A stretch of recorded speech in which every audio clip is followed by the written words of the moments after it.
read this book within 2 days. How we self-sabotage ourselves. Many reels I saw on Instagram about this book. So I think it was more of me problem than the book's problem. Hi guys, welcome back to my YouTube channel. I've been missing for a while now, but I'm back, I'm here.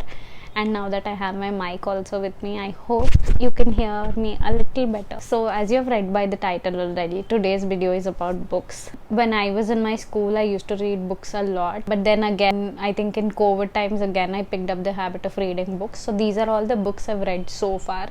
So I'll try to switch between a fiction book and a non-fiction book.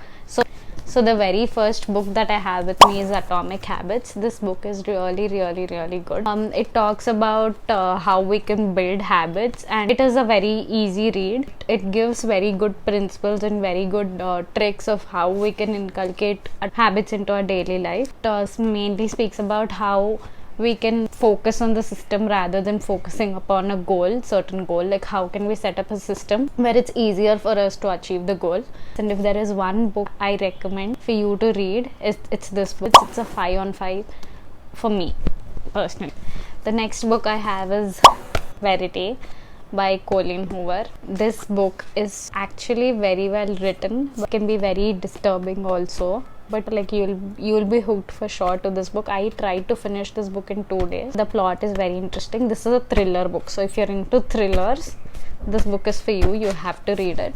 This book is about a couple, Jeremy and Verity. Verity is the author of a best-selling series, but due to an accident that she has, she's no longer able to write books anymore. So what Jeremy does is he reaches out to Lauren, who is a budding author, and Jeremy tries to get Lauren on board to write Verity's books. He asks Lauren to write it for her. So Lauren goes to their house, and in that process of helping Verity finish her series, she discovers many other secrets and very disturbing secrets that involves their kids, both Jeremy and Verity's kids. For me, it's a 4.5 out of 5. The next book that I have is another non-fictional book. This is The Mountain Is You. This book is also really good. This book talks about self-sabotage, like how we self-sabotage ourselves, why we do it and how we do it. It's all dissected in this book. I will actually try to reread it once again, but for me it was a 4.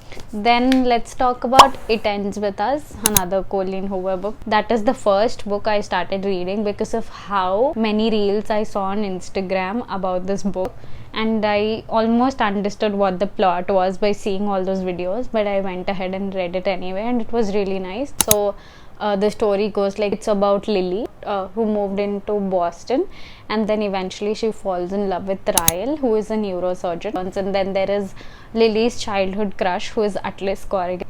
Atlas is Lily's first love. So then Atlas comes into Lily's life, and a few dynamics between Ryle and Lily change, and their relationship changes. So for me, It Ends With Us was a 4 out of 5.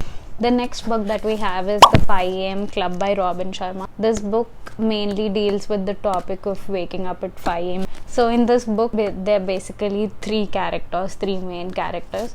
One is the millionaire, the other one is a male artist, and then there's a businesswoman.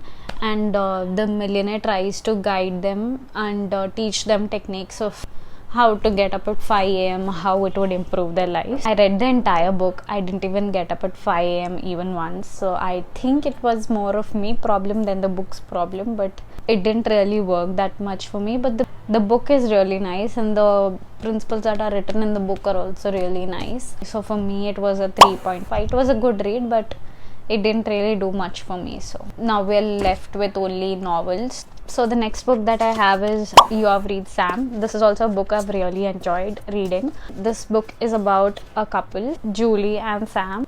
They have their whole life figured out together. They've decided which college they want to go together, how they want to settle in Japan and all of that. But eventually Sam gets into an accident and he loses his life.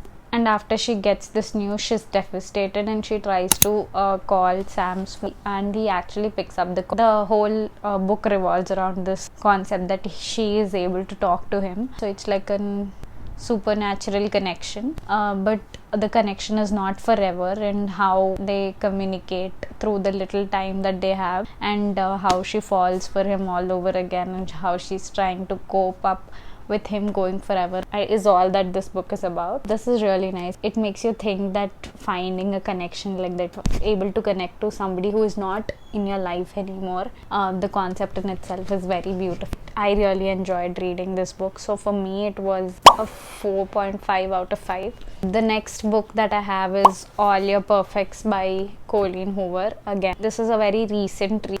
Remember when I posted the last video of me going on a solo date, I mentioned that I read the book All Your Perfects, like the PDF version of it, and then I reached out to Megha, if you're watching it, thank you for giving it to me. I really enjoyed this book.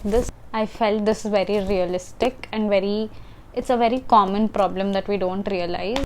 Quinn and Graham are a couple. It's been a while since they've had kids, and how not having kids has changed their marriage, and how they try to fix it, how they try to work on their marriage, is all this book is about. This book is really nice. It makes you realize about we as a society put so much pressure on people for having kids, but it makes you realize what person actually feels when they're wanting children but it's not working for them.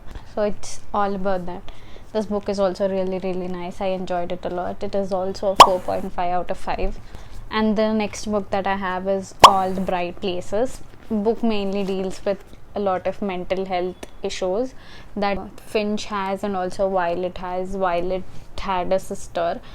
She lost her in an accident, and she was also in that car when the accident was taking place, but she survived. Her sister didn't. So that led to a lot of mental health issues for her. And Theodore was called freak in his school. He was a misfit, and how it affected his mental health. How Finch makes Violet realize the importance of her life, but eventually he masks all his problems. Trigger warning, this book deals with a lot of mental health issues, so if you are okay with reading anything like that, then only go ahead and read it. For me, it was a 4.5 out of 5. I also read Seven Husbands of Evelyn Hugo. I don't have the physical copy with me right now. It's with one of my friends, but I also enjoyed reading that book. So that book is about Evelyn Hugo, who is an actress, and in the process of becoming an actress, she marries 7 people to find her way up the ladder of being an actress. That book is all about that, and how she learns about different things through her marriages, and how everything eventually changes for her. Her life's meaning at the end of it is completely different for her, where she doesn't value wealth. Now to be a 4.5 out of 5. So if you have read any of these books, I would love to hear which is the book that you really enjoyed. And if you have reached this point of the video, thank you so much for watching. And if you really liked the video, please do comment, like, share, subscribe, click on the bell icon. Sab kuch kar do. Thank you so much for watching, and until I see you next time.